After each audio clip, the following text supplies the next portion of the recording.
Well, thank you, Mary. So I'm just going to go ahead and dive in here for you guys. I want to leave you some time if you do have any questions for me. I don't want to take up all your time too if this is already something you're familiar with. So the goal for this presentation is for you guys to get an idea of what assistive technology is, what's available in Idaho, and how I can help you, or one of my coworkers, right? So we're talking about AT supports for college. It's not necessarily for college, right? It could be for tech programs. It could be for work as well.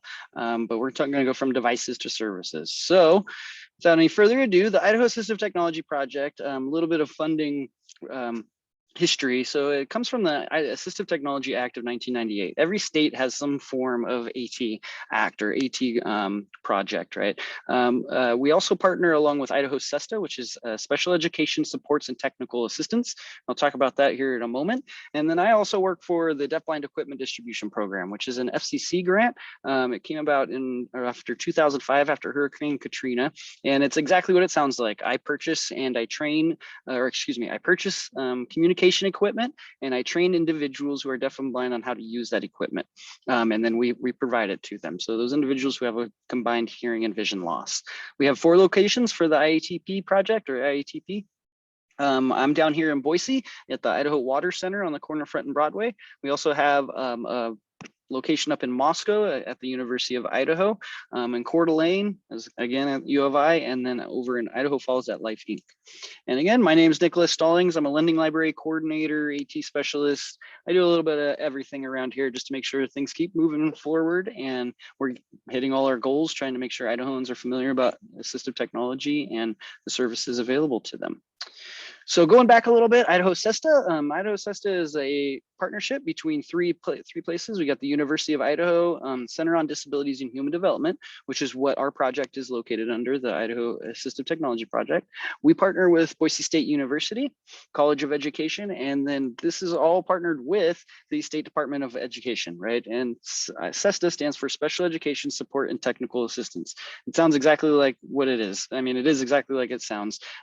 Support and any kind of TA trainings we can do to Idahoans and to school teams across the state of Idaho. So what is AT? Hopefully you guys already have an idea of what assistive technology is, but if you don't, it's any item, piece of equipment, software program, or product system that is used to increase, maintain, or improve the functional capabilities of persons with disabilities, right? So a functional need, you're trying to accomplish a functional need. So my first go-to with assistive technology is glasses, right? Everyone is familiar with glasses. It's a simple thing. Now it's a fashion statement, right?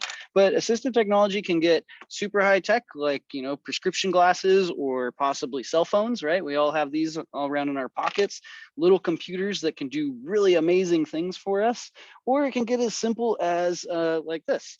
This is what we would refer to as low-tech assistive technology. And for those of you who can't really see it very well, what it is, it's a locker stand. But you can, if you get creative enough, you can use low-tech assistive technology for things that really can help you out. So if you think about an individual who has trouble reading or possibly seeing a document, right, and they need it read aloud to them, what if they could use something like this to set their camera or their tablet, whatever it is they're using, to scan a picture, right, of the text underneath the piece of paper. And this simple, you know, little brace that allows you to hold it. You don't have to worry about shaky hands. You don't have to worry about getting the edges correct. It's easy enough just to push the paper underneath, hit that scan button, and there you go, right? So AT really is across the board. There's a whole bunch of things that are considered AT, and it's really the focus is that functional need. Are you accomplishing a functional need? That makes it AT. So with that little bit of background, I'm just going to dive into some demonstrations. These are things that I think you might find helpful or might get your brain juices going to say, hey, this might be something I want to take a look at. So what I'm going to do is bail out of my presentation here, and I'm going to make it bigger so hopefully you guys can see it okay. But note taking in class is a huge piece, right? So even if you're at work or if you're at a tech school or if you're at college, there's going to be some note taking that you're going to want to do of some sort. And so we talk about different systems. That's a different assistive technology: Cornell note taking, outlining, mapping. I'm sure a lot of you are familiar with the basic pen and pencil or pen and paper note taking, right? But we forget that sometimes we can go digital. You don't always have to be taking notes with paper. So hopefully I'm going to do a new share just to make sure here. And you should be seeing some stuff written up. This is OneNote. And what it is, OneNote is a part of the Microsoft Office suite, right? And it's along there with Word, Excel, but this is a really cool program for taking notes in class or for organizing your school. And what I really like about it is how well it syncs. So you can see, well, I have a Surface Pro here, and while, oops, I guess I gotta select the right one. While I take notes, I have it automatically synced to this laptop here, right? So it makes it in the cloud. It makes it accessible no matter what you want. I could easily share this stuff, right, and be able to share it with my teammates, my coworkers, my classmates, to be able to trade notes, right? Another feature that I really like about this is the ink to text option. And you can see that right here. But what's cool about this is that it allows you, if your handwriting is good enough, and we're gonna do the test here, is you can change it to ink to text. And you can see it got the I, it turned it into a hashtag. So if you don't have the best handwriting, it's not going to work, but you can see the first time I demoed it, it worked perfectly. So another thing I like to talk about with OneNote that's really handy, we're going to go back here, is you don't always have to be using your mouse. You don't always have to be using your typing things out. You can use your dictate option, right? So dictation is going to be available in a lot of things on a lot of platforms, and you can see how well it works. Sometimes better than others. I've had some pushback from this. When I show people, they say it never works well for me. I always have to say, keep using it, because the more you use it, the more that the artificial intelligence is going to be reviewed and get better, right? And that's really how this stuff works. Google is actually doing voice banking right now for individuals who have abnormal speech, to try to increase the speech to text options on these platforms. So it's coming. It just takes time and practice, right? And then the other thing I wanted to show, for those of you who, like me, weren't a big fan of math, I use this, I found this little thing here, and what it allows you to do in OneNote is this math option. You can see it's right there at the top.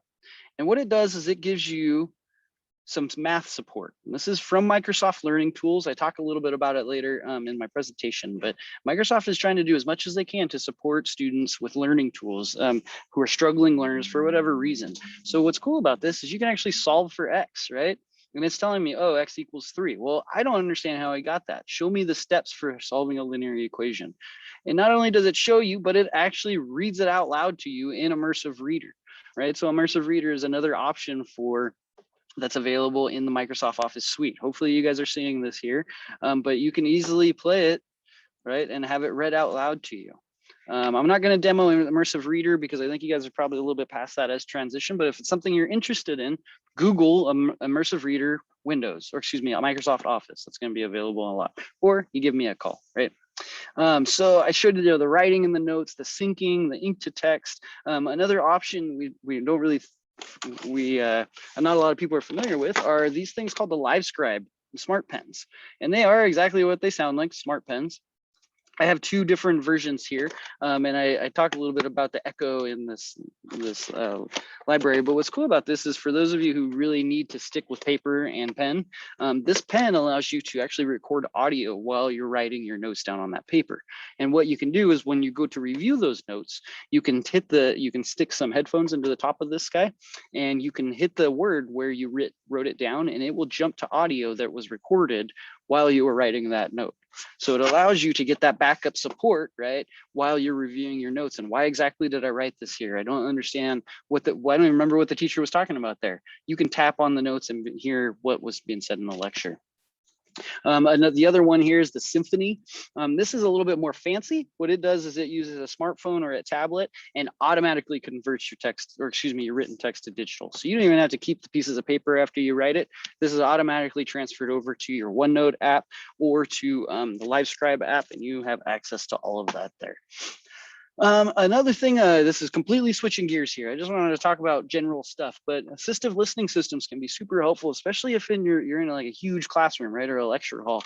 Things like echoing or other people shuffling of papers, those can be really distracting. And so, excuse me, assistive listening systems like a Pocket Talker, which is essentially a microphone, a handheld microphone that has headphones that go into your ears, allow you to amplify the sound around you. An FM loop is going to be something that's local inside the classroom, but it allows individuals to kind of connect to the teacher's lapel mic without having to have all this extra stuff, right? It's all local there. Apple iOS also has what's called Live Listen. That's available on iPads and iPhones. It allows you to turn your phone into a hearing aid, essentially. So if you're using the earbuds or the AirPods, you can actually make some settings on your phone to turn that phone into a microphone and hear better, right? And then PresentPal, this is a whole separate thing here, but this is a piece of AT that I find it's relatively new. I just came across it, but what it allows you to do is to present via PowerPoint. It leaks in together. Looks like I have some problems here. I don't know why it's not setting up correctly, but it allows you to make some notes and control your PowerPoint just from your smartphone. So I'll go ahead and I will speed it up a little bit here just to show you. So you can see the slides on the right-hand side. You can drop down bullet points. You can change all of the vision supports. You have trouble with memory, this can be your memory aid.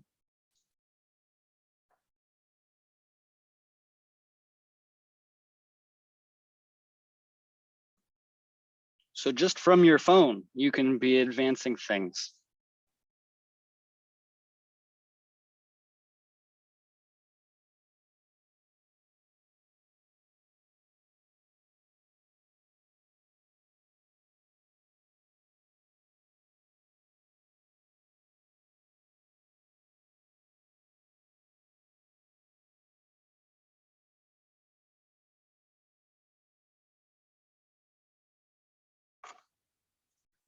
So another cool little piece of AT that's available that could be make a big difference for a lot of people, right? So moving on, assistive technology for studying and homework. This is kind of, none of this is going to be specific, right? It's going to have a lot of things. You're going to be able to use this for other things. But I wanted to talk about audiobooks, essentially. Audiobooks are really popular, but people forget that you don't have to be reading our school notes and our school texts with you can be reading them with an audiobook, right? So depending on what format you're getting those things, whether that be a PDF or Microsoft Word or OneNote, those options for reading or text to speech, having the text read to you, are all native and available in those options, or excuse me, in those programs, right? And it's just like an audiobook from Audible, same idea. Sometimes your voices will change a little bit, or you'll have something that's more electronic sounding. But these are handy little things. A C-Pen is a similar thing here, right? So what this does is it's a handheld device, so it wouldn't be something you have like an app or anything on your phone. What it allows you to do is it scans OCR. You can see the person holding it like a pen, and OCR is called optical character recognition. It allows an individual to scan the text, to scan on written text, or excuse me, printed text, right? And that will be read aloud to you. You can put a headphone jack in it. They have a language pen for individuals who are learning a second languages or learning English. There's also a dictionary and things on there. So that's a handy little tool that can make a big difference. Voice Stream Reader is an app that's going to be available on iOS and Android. I believe it's on Android. And same with Seeing AI. So Seeing AI will take a picture of seeing artificial intelligence. It's got a really cool thing. We'll tell you about a person and guesstimate their age and tell them if they're wearing glasses or if they have a beard. But it also will do just simple reading of text, right? So if you have a form or a news article that you're having trouble seeing or that you just want to listen to, you just take a picture and it will read out loud to you. Talking about shared notes from classmates. I mentioned that a little bit with OneNote and how easy it is to share and the syncing that are there. I showed you the math tools there that can be super helpful, depending on what kind of math you're getting into, of course. And then, I always just like to mention simple things like highlighters. That can be a really helpful reading tool or studying tool to keep you organized and keep the most important information at the forefront of your attention, right? Instead of getting overwhelmed with all of the extra stuff. Writing support programs exist like Ginger and Grammarly and Google's Read and Write. These are all just programs you can throw in on your computer, or our plugins, right, on your browser that will help with your writing, will help with your syntax, with everything that you're doing in regards to writing. That's something that you'd like to work on. I always like to mention calendar and alarm apps. I have some executive processing problems. I have ADHD, so I actually use two calendars and a lot of alarms in my life. Still doesn't work that great, but it helps quite a bit. But things like the time timer, which actually visualizes time for you. It gives you a really good idea of how much time you have left until, say you're going to move on to something or you're going to take a break. Does a really good job of removing the I guess the unknowns of time. Time can be really tough for some people, right? Same with Outlook, Google Calendar. Outlook's super helpful. And then switching gears again, noise canceling headphones. They have been a godsend. I don't know if anyone sees behind me, but I work in a cubicle. Luckily, there's not a lot of people around here right now, but these have been super helpful in making sure that I'm not listening to the road noise next door, right? I'm right next to a window. I hear a lot of road noise on Broadway. It's making sure that I don't get distracted by other people's conversations, even if they're just chit-chatting, right? It really has allowed me to zone in on my focus and get rid of all of the back stuff. And now you don't have to get the fancy Bose noise canceling headphones. I definitely would recommend them. And we do have them available to try if you'd like to borrow them. There's a lot of other options out there that are a lot cheaper that work just as well, but they can make a huge difference. Sometimes small little tweaks like that. So moving on to the resources, I got about 10 minutes here, so I'd like to wrap up in case you guys are interested in talking about more. I'd be happy to demonstrate some more things. So idaho.atforall.com is what we call our Craigslist of AT in Idaho. Not only is it where individuals can go to post things for sale, if say they have a wheelchair that they'd want to get rid of, or a wheelchair accessible van, things like that, but that's also where I list all of the things I have available. Everything I've showed you here is available to borrow. Generally, we do 30-day loans. It doesn't cost you anything but time, but you do have to be an Idahoan. So that is our one requirement, is that you live here in the state of Idaho. But it is exactly what it sounds like. It's a lending library. We let you borrow this tech. I show you how to use it, how to access it, and then I give it to you to let you try it.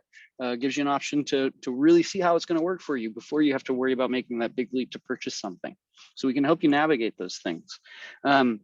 If you're going to go to college, it's really important, to look at your disability support services. I know that they had a joint presentation this last hour at the start of the hour, but reach out to them. If you're going to BSU, U of I, or CWI, these are the names of each one at those three schools. I know that it's not exclusive, but reach out, ask for help. People are there to help, and no one wants to see anyone fail. This is exactly what it's here for. So they can do accommodations. They do things like note takers for extra support on that, audio recording of lectures, extra time for assignments and tests, AT loans. I know CDAR up in Moscow, they're really big on the Livescribe pens. They've loan those out quite a bit. So definitely reach out to them. Same with IDVR. I know they were doing a presentation, but they have a whole website just for students in transition, right? Whether it's you're getting a job or you're going on to college or you're going to go to tech school, whatever it is you're doing, they have things here to support you, to walk you through that process. Going back here, and then, I mentioned it earlier, the Microsoft Learning Tools. That's where you'll find that math demonstration, right? You'll be able to, if you just Google Microsoft Learning Tools, they have a lot of options, whether it's reading, whether it's using the computer, making the computer easier to read, or, whatever it is you're struggling with, there's a lot of things out there. I believe, yep. And so with that, I got about 8 minutes left here. This is my contact information. Like I mentioned, I'm down here in Boise, but we are across the state. You can give me a call or shoot me an email if you have questions, or if you're interested in borrowing any of these things. You can also just go directly to idaho.atforall.com and check out what we have listed there, and what's available. But I think from there, that's about the end of my presentation. So I wanted to see if anyone had any questions, wanted me to clarify anything, anything at all. I'm happy